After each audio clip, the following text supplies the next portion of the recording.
Halo semuanya, kali ini saya kembali membahas firman Tuhan. Dan sekarang kita sudah memasuki bulan Desember, di mana kita juga akan merayakan Natal. Tetapi saya akan membagi dua program yang berbeda. Yang pertama kita akan membahas masa muda Daud, dan untuk sekitar tanggal 20 sampai tanggal 29 saya akan membahas seputar Natal, ya.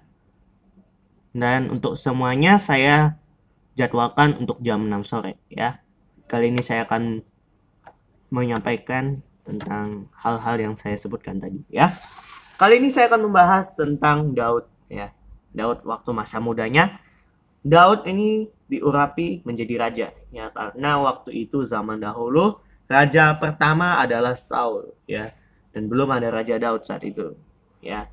Kalian bisa baca di 1 Samuel 16 ayat 1 sampai 13, nanti saya akan tambahkan ceritanya di mana Daud ada di istana Saul, ya. Jadi Tuhan bilang kepada Samuel, berapa lama lagi engkau sedih gara-gara Saul? Kan gue udah tolak.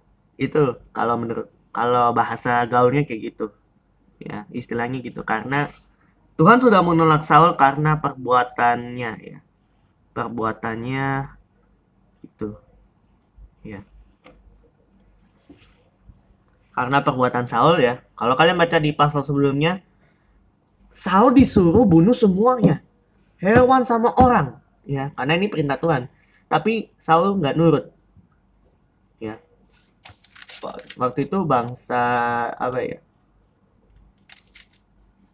Bangsa apa yang dilawan? Amalek, ya, gitu. Setelah itu apa akibatnya? Saul ditolak menjadi raja karena dia tidak taat akan firman Tuhan, ya. Itu intinya, ya.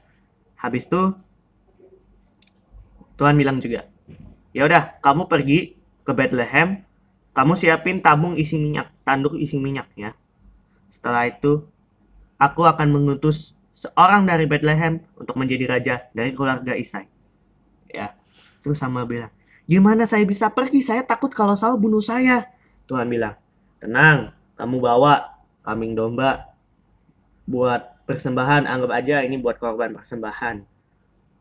Ya udah, akhirnya Samuel nurut, pergi ke sana, bawa kambing domba, bawa minyak urapan sebenarnya. Setelah itu Samuel pergi ke sana, ke Bethlehem, dan bertemu para tua-tua, dan Samuel mengorbankan persembahan di sana, ya. Dan akhirnya Samuel ketemu Isai dan anak-anaknya, ya, dan Isai dan anak-anaknya dikuduskan. Dan pada akhirnya Samuel melihat semua anaknya. Dimulai dari yang paling tua, Eliab, ya. Kita lihat dulu. Dimulai dari Eliab, ya. Itu. Eliab, wah, ini kayaknya cocok nih. Tuhan bilang, no, aku tidak mau itu. Ya udah, lanjut. Aku lihat lagi. Abinadab. Kayaknya bukan itu deh. No, aku nggak mau. Ganti. Lihat Simea. No, aku ganti. Lanjut. Aku lihat Nathaniel. No, bukan itu. Ozem. Radai. No. Bukan kakak-kakaknya. Tapi yang satu lagi. Siapa? Nah, kalian baca sendiri aja, ya. Jadi Isai memanggil anak-anaknya. Jadi gini. Ini Abinadab. Samuel bilang, bukan ini. Semua anak 7 anak itu. Samuel bilang, no, bukan mereka. Terus Samuel bilang, ini sebenarnya ada anak lagi nggak nih? Masih ada sisa anak lagi nih.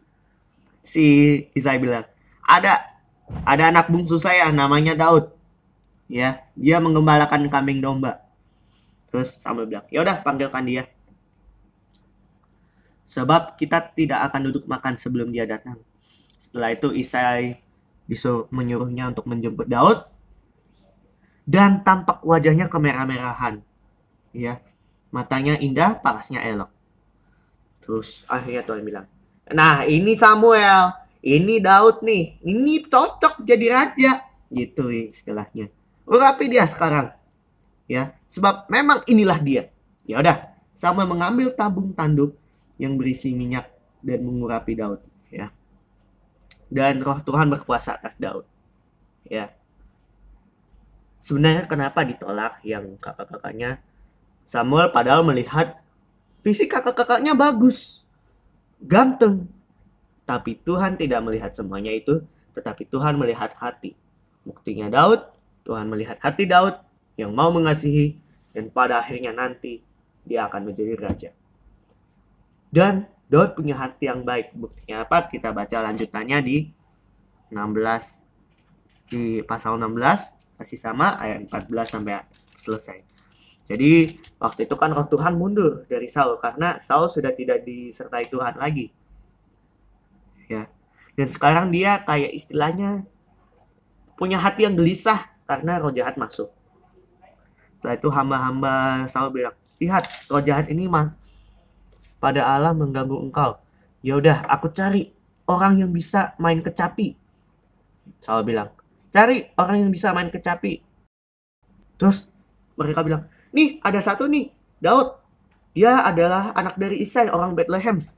Saul menyuruh suruhan pada Isai dan bilang, "Suruh panggil anakmu Daud, ya. Anakmu Daud yang ada pada kambing domba itu."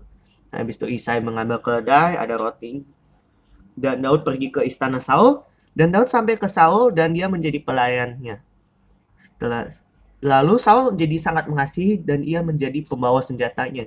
Jadi kalau Saul lagi berangkat, nih si Daud bawa pedang. Ya, pedang atau enggak tombak atau enggak apalah. Habis itu Saul menyuruh pada Isai, "Dan biarkan Daud menjadi pelayan, jadi tinggal di istana, sebab aku suka padanya." Maksudnya suka akan sikapnya, kelembutan hatinya. Karena kenapa? Karena setiap kali roh Allah yang daripada Allah itu hingga pada Saul, berarti Daud mengambil kecapi. Berarti tandanya Tuhan lagi ini. Daud mengambil kecapi dan hati Saul terhibur. Ya, dan roh jahat pun mundur. Jadi hati Saul merasa aman. Jadi pas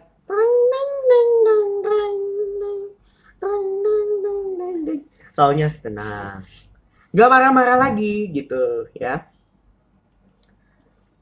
Itu artinya menjadi berkat bagi orang lain, ya. Gitu, menjadi berkat bahkan disukai oleh orang lain. Oke, bahkan Tuhan juga menyukai Daud. Oke, sekian firman kali ini. Kita bisa belajar banyak dari firman. Ya, firman kali ini. Pertama, Tuhan tidak melihat rupa, tapi Tuhan melihat hati kita masing-masing yang taat dan percaya padanya, yang mau melakukannya dengan ketulusan. Yang kedua, jadilah, kita harus menjadi berkat, menjadi teladan, menjadi contoh bagi orang-orang di sekitar kita. Seperti Daud, membuat hati orang senang. Sudahkah kita menjadi orang yang menyenangkan orang lain, terutama Tuhan? Terima kasih. Tuhan Yesus memberkati. Tuhan selalu menyertai kalian dengan kebahagiaan yang luar biasa. Hati yang gembira adalah obat. Makasih, Tuhan memberkati. Bye-bye.